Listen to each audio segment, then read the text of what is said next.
Saking pentingnya ini, kebahagiaan ini, dan saking berbahayanya judi ini, maka seakan-akan kita ditempatkan oleh Allah sebagai objek yang diajak bicara. Maksud saya begini, Pak. Kalau baca ayat ini, rasakan Allah itu sedang bicara dengan kita dan kita ditempatkan di hadapannya. Anda sekarang kasau, Panglima, ya kan? Ada di hadapan Anda menyampaikan satu pesan. Kira-kira sikap kita sempurna atau kita selengean? Masih sempurna. Fokus dengar kan? Ayat ini berkata, ketika ayat ini dibacakan, rasakan diri kita ada di hadapan Allah dan Allah sedang berbicara kepada kita. Karena itu para ulama tuh suka menyampaikan pesan begini. Saya ingat sekali guru saya mengatakan, nah kalau baca Al-Quran itu, rasakan nih surat dari Allah turun untuk kamu. Lewat Nabi Agung Nabi Muhammad SAW. Jadi enak Pak, saat baca Ad-Duha kita lagi sedih, rasanya ayatnya turun buat kita. Wad-Duha, demi kesuksesan dan kenyamanan yang kau rasakan seperti menerima cahaya Duha. Wal-Laili idza saja, atau sekarang engkau sedang punya masalah besar, merasa gelap seperti gelapnya malam. Ma wadda'aka rabbuka wa ma qala. Yakinkan pada hatimu yang paling dalam, aku tidak akan pernah meninggalkanmu dalam suasana engkau suka atau duka. Kalau ngaji kayak gitu, setiap ayat itu ada maknanya, Pak, Bu. Nah, tentang judi ini, kita diposisikan oleh Al-Quran seakan-akan kita ini di hadapan Allah sedang diberikan sebuah pesan yang dalam. La'allakum tuflihun. Aku pengen engkau tuh bahagia. Adi, aku pengen engkau tuh sukses. Nah, jalan yang menghambat engkau bahagia dan sukses, apapun pekerjaanmu, salah satu perbuatannya ini, judi.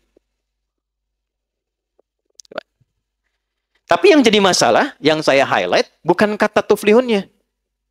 Kata ini la'allakumnya. Di gramatikal bahasa Arab, la'allakum itu masuk kepada bentuk namanya taraji. Sesuatu yang ingin diharapkan, tapi tidak mudah mencapainya kecuali dengan kesungguhan. Apa artinya? Bapak Ibu masih ingat saat puasa kemarin? Kan di ujung ayatnya pakai la'allakum. Al-Baqarah 183. Ya ayyuhalladzina amanu kutiba alaikumus kama kutiba alal ladzina min qablikum la'allakum tattaqun. Kenapa pakai la'allakum? Karena tidak semua orang yang puasa itu bisa takwa kecuali serius menjalani puasanya. Oke? Nah, tidak semua orang yang pengen kebahagiaan dan kesuksesan bisa dapat itu kecuali serius untuk menjalaninya. Anda kalau pengen serius karir di sini Koopsud, serius tunaikan tugas Anda. Tunaikan dengan profesional, secara proporsional, cintai pekerjaan, Anda lebih dekat kepada kesuksesan. Tapi pertanyaannya, kenapa ayat ini disandingkannya dengan maisir, judi? Karena ternyata, kalau orang sudah ditawarkan dengan sifat-sifat itu, tidak mudah kita bisa menghindari dan meninggalkannya. Ini poinnya. Ini penghambat kebahagiaan, tapi tidak mudah untuk bisa menghindarinya jika sudah ada tawarannya. Nih Pak, gampangannya gini ya Pak ya. Ini ada 20.000, Bapak Ibu sekalian. Simpan sini. Ada peluang Anda dapat 20 juta dengan 20.000. Ada peluang dapat 20 juta. Kira-kira nih, kalau ada orang mengatakan demikian saat ini, Pak, Bapak simpen aja nih 20.000 Pak. Ada peluang, walaupun peluangnya 2/10. Dari 10 itu ada 2% Pak, ada di situ. Tapi mungkin Bapak yang dapat. Cuma 20.000 kok nggak ada apa-apanya. Bapak taruh 20.000, dapat 20 juta. Kalau Anda tiba-tiba punya 20.000 di kantong itu, ditawarkan 20 juta dengan tawaran tadi, pilihannya, saya tanyakan, Anda simpan 20.000 itu untuk bertaruh? Atau Anda tinggalkan itu? Tidak dijawab, artinya nggak mudah kan? La'allakum tuh.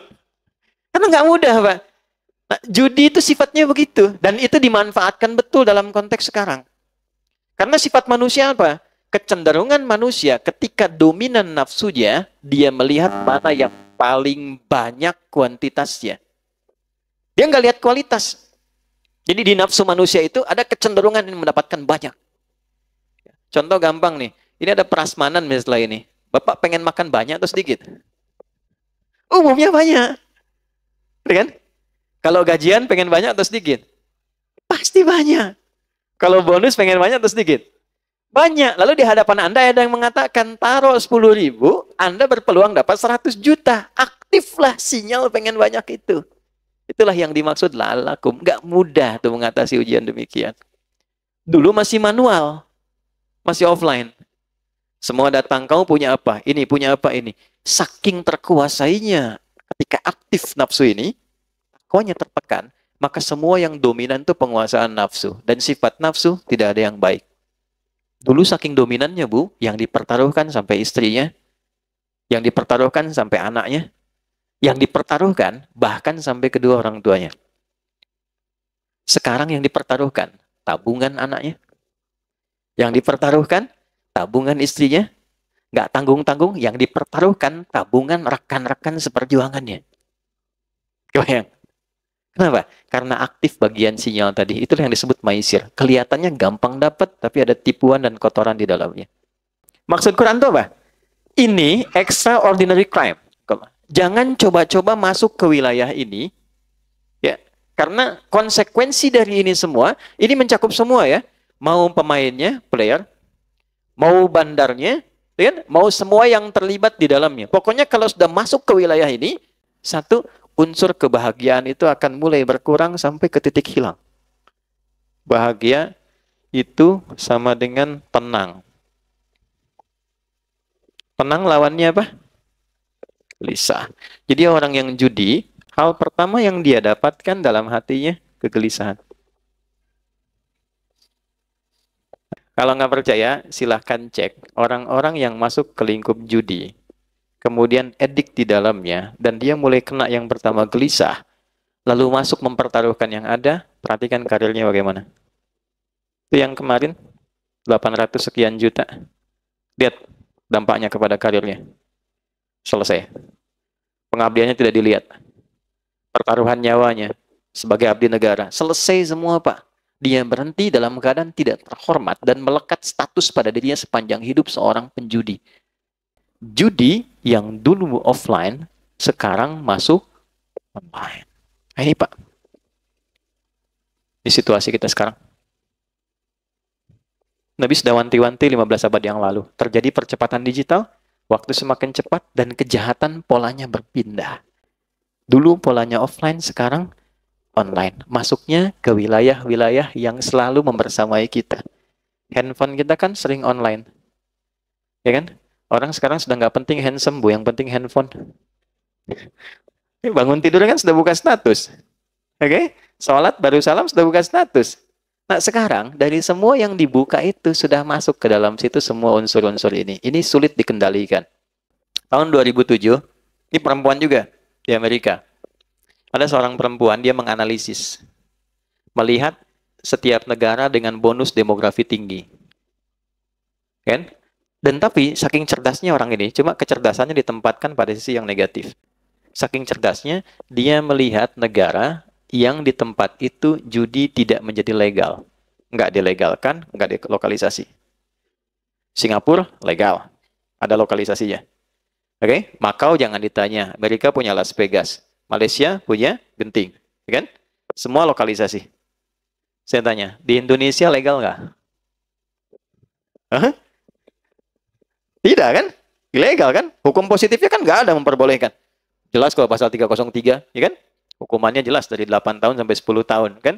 Walaupun di situ ada kalimat kecuali yang dibenarkan oleh hukum atau pemerintah. Tapi kan pemerintah kita tidak. Artinya apa? Dia dipandang ilegal. Dia tidak legal. Perhatikan baik-baik. Maka orang ini membuat sebuah sistem dan melihat bagaimana memanfaatkan bonus demografi di satu tempat yang judinya itu tidak memiliki legalitas dan kecenderungan masyarakatnya itu senang dengan handphone. Dan dia temukan kesimpulan bagaimana membuat sebuah sistem judi yang polanya khusus masuk ke wilayah ini yang bisa dikendalikan dari jauh karena online. Jadi bikin dari luar, Pak. Bikinnya dari luar, tapi nanti pengguna-penggunanya IP-nya bisa ada di dalam. Ya, yang diberikan gampang. Dia nggak bikin yang besar-besar. Yang besar sudah ada. Roulette, yang kasino. Ya, orang-orang ini mainnya nggak di tempat kayak gitu. Kalangan-kalangan yang tidak ke Las Vegas, tidak ke Macau dan sebagainya. Difasilitasi pada satu bagian perangkat yang dia bawa dalam hidupnya terus. Masuk di kantongnya. Sholat bawa handphone, mau tidur sampingnya handphone, kamar mandi cek status simpen sebentar gitu. Nggak jauh dari itu. Maka dia masuk dengan sistem kecil. Bukan sistem yang besar. Dan ini operator-operator yang mengambil dari sistem itu dan seperti multi-level marketing. Kalau ngambil Anda bayar. Anda ngambil sistem saya, Anda bayar ke saya, store sekian dalam sebulan. Itu mereka pun sama semua mengatakan bahwa yang jadi incaran tuh tempat-tempat seperti kita ini Indonesia. Makanya sekarang kalau Bapak lihat pergerakan dari para penjudi, mereka semua sepakat mengatakan itu pasar terbesar di dunia sekarang untuk bisa mereka rasakan kenikmatannya dalam judi online di Indonesia. Pak, yang disasar cuman 10.000, 5.000, kelihatannya nggak banyak. Bikinkan slotnya, tuh, 2, 3, 4 slot. Maka kita apapun namanya, dia bikin dulu polanya semacam judi slot. Ya, Pak. Dikasih slot, tapi ditempatkan dalam bentuk pola seperti game. Anda beli, diatur gamenya, dikasih ID-nya, dikasih sekian durasinya, berapa Anda deposit di situ. Taruh dah 10.000, taruh 500.000, taruh 5.000, ya. Tapi yang ditampilkan apa? Dengan Anda menyimpan 5.000, peluang Anda mendapatkan 10 juta misalnya. Withdraw, WD.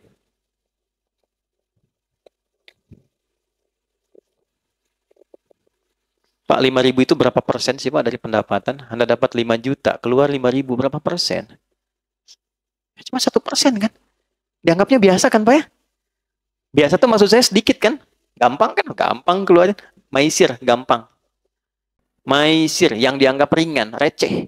Receh 5.000 ini. Kalaupun hilang nggak apa-apa. Kan? Ya. Nah, ini hati-hati. Walaupun kelihatan cuma 5.000 tapi dampaknya ini, Pak. Ya, ada kegelisahan, gelisah nih kalau sekarang dapat udah setannya aktif, CS-nya juga WA, masuk lagi, besoknya aktif lagi, aktif terus begitu. Sampai tak terasa habis berapa. Kalau main 5 sampai 6 kali, Pak, yang ketujuh dikasih menang dulu. Ini pengakuan dari admin. 5-6 kali dalam sehari, misalnya pagi masuk lagi, siang deposit lagi, sore deposit, sampai malam orang tahajud ini deposit, dikasih menang. Dia cerita ke teman, kamu tahajud dapat apa? Saya main game dapat uang, kamu tahajud dapat apa-apa? Itu bisa begitu. 7 kali dikasih sekali, nanti besoknya dipertaruhkan yang dia dapat semalamnya itu. Selesai. Makanya di dunia orang-orang judi, pengakuan bandar sampai sekarang, orang paling bodoh itu orang yang ikutan slot katanya. Kenapa? 10 orang ikut. Naruh masing-masing 1 juta. Misal. Jadi berapa? 10 juta. Diputar, Pak. Uang ini begitu masuk, ini kan peluangnya itu kan paling sampai 10-20%. Artinya 1 orang sampai 2 orang. Sekali putaran itu ya. Begitu masuk, bandar judi itu udah ngambil Pak, Ibu. Diambil sama dia tuh minimal itu 70-80% ya. Jadi kalau Bapak naruh 10 orang ini, naruh uang masing-masing 1 juta, ini sama dengan ngasih ke bandar. Bandar, nih kasih. Sama bandar diambil 8 juta. Yang dia putar 2 juta. Ini 2 juta itu dia kembalikan ke 10 orang ini. Supaya diputar, supaya mereka saling berbagi untuk dapat. Dikasih harapan. Nanti kalau nggak dapat, naruh lagi aja. Siapa tahu Anda. Itu sama dengan kalau kita masih bisa berpikir, mana ada Pak, orang ngasih ke situ cuma buat dikasih, 10 masuk, kita suruh perebutin 2 juta. Itulah slot. Nggak ada satupun orang ikut judi itu bisa jadi kaya. Itu mustahil. Karena judi itu bukan tempat sodakoh, Pak.